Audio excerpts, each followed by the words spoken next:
Listen. If you do not understand white supremacy, what it is, and how it works, everything else that you understand will only confuse you.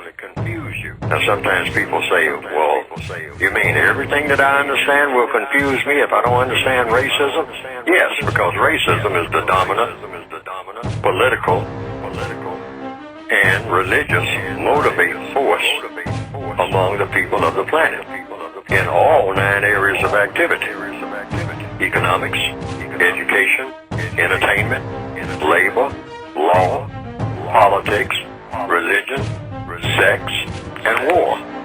That covers just about everything that any person, minute by minute, might be doing or engaged in any time of day or night, anywhere on the planet. You clearly don't know who you're talking to, so let me clue you in. I am not in danger. I am the danger.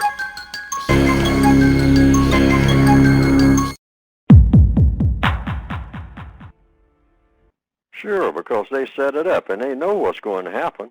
They know that people are going to get incensed and whatnot, and somebody, the way that they will put it is, oh, you took the law in your own hands. See what I mean? But they will make sure that the setting is such that no white people are involved. See, that's the key.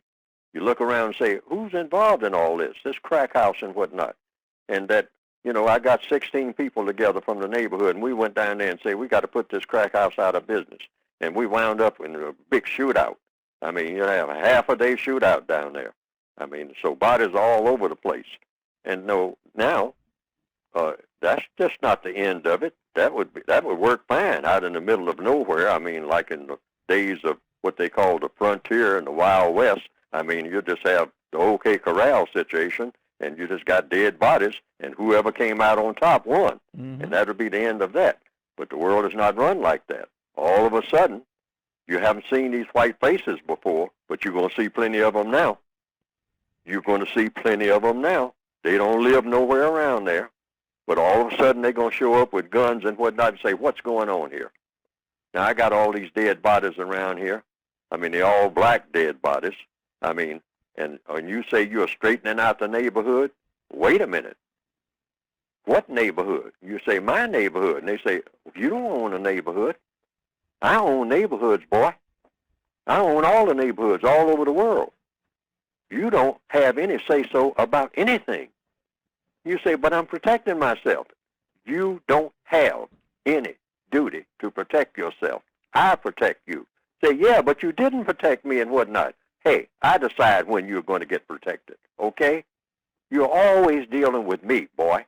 Get that in your thick skull. You're always dealing with me. You're not dealing with anybody else but me. Now, catch my drift? It's like the scene in, this has been done among white people, so they know about this. The scene in Godfather 1, when Michael Corleone showed up at the hospital and ran up and down the corridors and say, where are all the people supposed to be protecting my father? Mm-hmm. Where are the people supposed to be protecting my father? They know that people have made threats against him. Nobody's here, just a nurse. And so he stood outside, and the people who came to kill him, they saw that they might be going up against some vigilantism here, so they took off. But then, what happened? McCluskey shows up. Say, I thought I had all you guinea hoods locked up. And what are you doing around this hospital? Get out of here. And then he broke his jaw. Mm-hmm. And he said, I came to protect my father. Well, you're a law enforcement officer. Why aren't you protecting my father? He said, look, don't tell me my business. See, so in the world of white supremacy, they understand that principle very well. So the white supremacists will plant a crack house in a neighborhood that they intend to cause black people to move again. See, one of the major strategies of the white supremacists on this planet is, like you learn in Shane, keep them squatters moving. Don't ever let them have a stable neighborhood anywhere. Put a crack house in that neighborhood. Allow that crack house to flourish so that everybody will panic when they have no protection and run. And then we take over the whole neighborhood and gentrify it again. And then when they go wherever they're going to the next neighborhood, after 10 years, we start the same thing all over again. Keep them squatters moving. That's the strategy. It's evil. And it's all them. It's nobody but them. You have to rid this entire planet of the system of white supremacy. But you can start simply by pointing out that's where the problem is. The problem isn't with the drug dealers and all like that. They're no problem. They can swat them like a fly. The white supremacists know that. They're the ones who give them the drugs. They're the ones who haul it in here. Black people don't know anything about manufacturing anything. All they know is somebody gives them something and say you can make some money. And you can show off. And you can buy some cars and run them down the street showing off to your friends, which is the black mentality. They know us better than we know ourselves. That's why they can manipulate us to do anything, mostly destructive, almost always destructive, bottom line destructive. That's all black people are supposed to be ever doing on their own is something destructive. And the white supremacists are behind it all. And call it that. That's the first step. If you want to do something about it, call it what it is. System of white supremacy. But that doesn't They'll stop say, it. oh, you're talking about the Ku Klux Klan. No, I'm not talking about any Ku Klux Klan. I'm talking about the entire system of government. Put the label on it that you should have. The system of white supremacy is the name of the only government on the planet. They are to blame for everything that non-white people are doing that shouldn't be done because they are the only people that control or tell or educate the non-white people of this planet. Let's tell the truth about it. Now, I'm either telling the truth or I'm saying something false. If you go to school, they tell you what's going to be in the books. Is my book in the school? No. No. Because it tells you about how the white supremacists operate. That's why. They're not supposed to talk about that. We're not supposed to be talking about what I'm doing right now. So a question might be raised.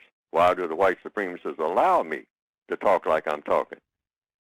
They are very intelligent. What they do is say, who's listening? So when they see that nobody's listening, nobody's using the term white supremacy, system of white supremacy, it's all the fault of the white supremacists, since nobody's saying that in one voice, in a loud voice, where it bounces off the walls everywhere, in every place, in every office, in every factory. The system of white supremacy is what's in place, the only government in the world. Nobody's saying that, but maybe Neely Fuller and a few other oddballs.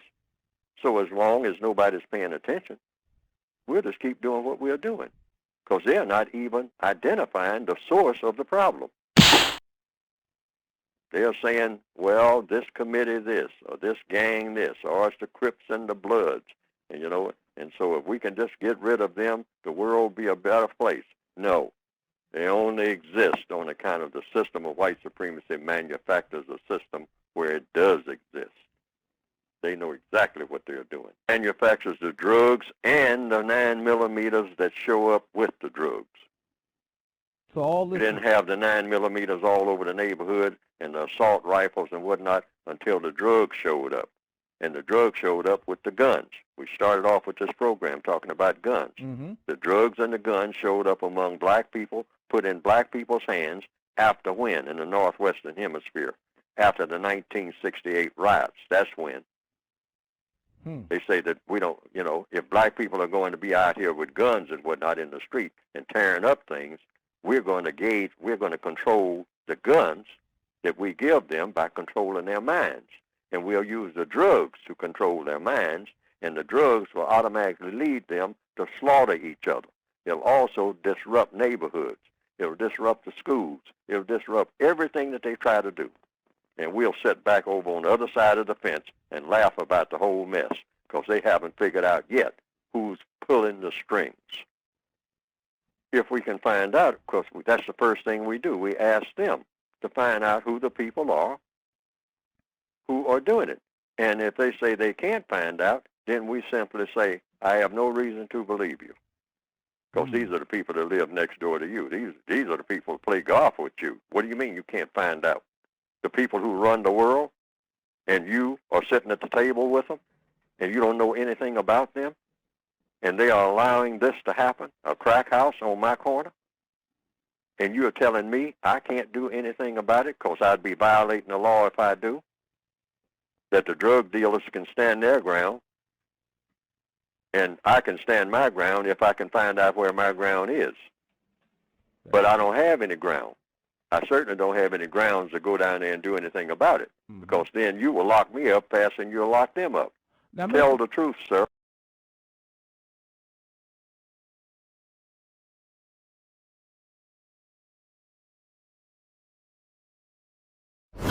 Now, some people have said they've seen some cartoons of my work on the internet that have been presented, and that it pretty well embellishes what I have been trying to say in my textbooks. And to the extent that it does that, well, that has been, from what I understand, some people reported to me, a plus. Because they didn't understand what I had written very well, but when they saw those cartoons that just repeated what I was saying and attaching my name to it, and came right out of the book, the material did, they say that they better understood it. And I can understand that, because people are kind of visual, particularly in the year 2021 now, more visual than ever.